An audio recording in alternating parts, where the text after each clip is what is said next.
आप सभी को बहुत बहुत प्यार और नमस्कार।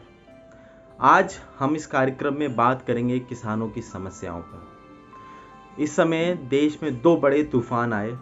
हमारे देश के दोनों तटवर्ती इलाकों में तूफान का कहर काफ़ी समय तक रहा, पर तूफान जाने के बाद भी अनिश्चित बारिश और मौसम में बदलाव ने किसानों की तकलीफ़ें और बढ़ा दी हैं।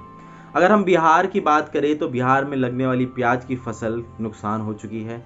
अकेले प्याज में लगभग 50 से 60 हेक्टेयर की प्याज का नुकसान हो चुका है, जो लगभग 17 से 18 करोड़ रुपए की प्याज मानी जा रही है।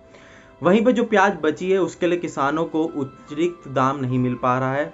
किसानों को जो दाम 2000 रुपये प्रति क्विंटल के हिसाब से मिलने वाला था, पर प्याज की गुणवत्ता खराब होने के कारण अब उनको उस दाम पर प्याज बेचने को नहीं मिलेगी।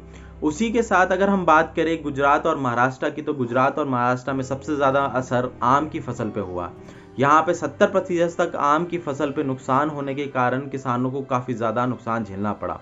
अल्फांजो की फसल पे सबसे ज़्यादा इसका असर हुआ, जो भारत से बाहर एक्सपोर्ट करी जाती है, जो भारत के आम का एक चेहरा भी मानी जाती है, जो आमों में सबसे ज़्यादा बेहतरीन आम माने जाते हैं। इसकी 70% तक फसल बर्बाद होने के कारण अल्फांजो के किसानों को काफ़ी ज़्यादा नुकसान झेलना पड़ा है।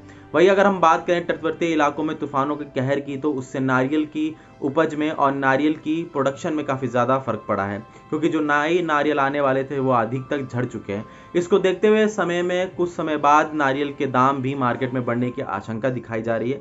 उसी के साथ साथ महाराष्ट्र और बिहार में प्याज का नुकसान होने के कारण आने वाले कुछ समयों में प्याज की मार्केट भी गिर सकती है और प्याज के दाम मार्केट में बढ़ सकते हैं, क्योंकि डिमांड होने की जितना है उससे कम सप्लाई है। अगर हम बात करें हरियाणा की, तो हरियाणा में लगे हुए टमाटर की फसलों में भी किसानों को काफ़ी ज़्यादा नुकसान झेलना पड़ा है।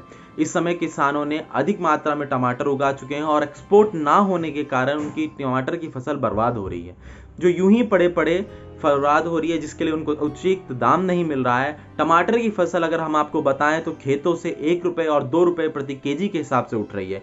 वहीं पे किसान को लागत लगती है टमाटर की फसल लगाने में और कटाई तक में 10 रुपये प्रति केजी के टमाटर में उनको लागत लग जाती है। तो आप आंकड़ा लगा सकते हैं कि इन किसानों को कितना नुकसान झेलना पड़ रहा है। इसी के साथ साथ अगर हम जम्मू और कश्मीर की बात करें तो यहाँ के किसानों को भी काफ़ी ज़्यादा नुकसान झेलना पड़ रहा है।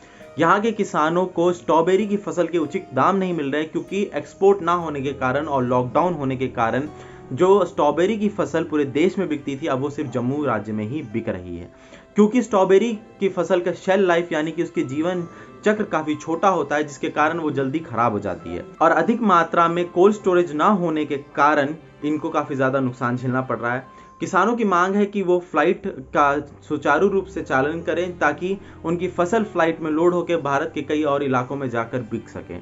पर हमारी सरकार से एक ही गुजारिश है कि इस समय देश का हर कोने में किसान किसी न किसी समस्या को झेल रहा है।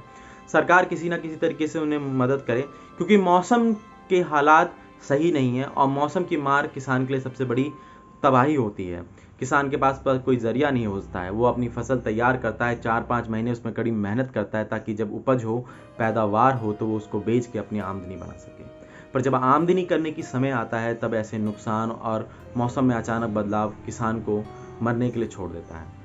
तो हमारी सरकार से भी गुजारिश है कि किसानों की मदद करें, किसी ना किसी तरीके से उन्हें कुछ सहायता दे, सहायता राशि प्रोवाइड करें, क्योंकि ये एक इकलौता ऐसा वर्ग है किसान का जिसने लॉकडाउन के समय भी आर्थिक स्थिति में भारत को मुनाफा ही दिलाया है।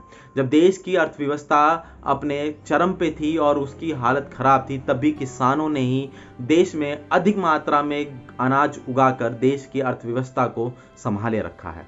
एग्रीकल्चर ग्रोथ हर साल दिन पर दिन बढ़ता जा रहा है, क्योंकि ये किसान है जो अपनी पूरी मेहनत करके देश को आगे बढ़ाने की कोशिश कर रहे हैं।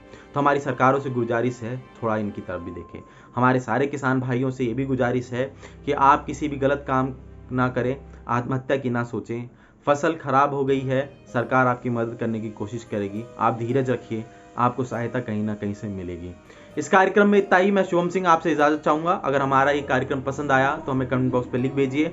अगर हमारे किसान भाइयों को किसी भी समस्या का सामना करना पड़ रहा है तो भी हमें कमेंट बॉक्स पर लिख भेजिए, ताकि हम आपकी समस्या का उदाहरण कर सकें।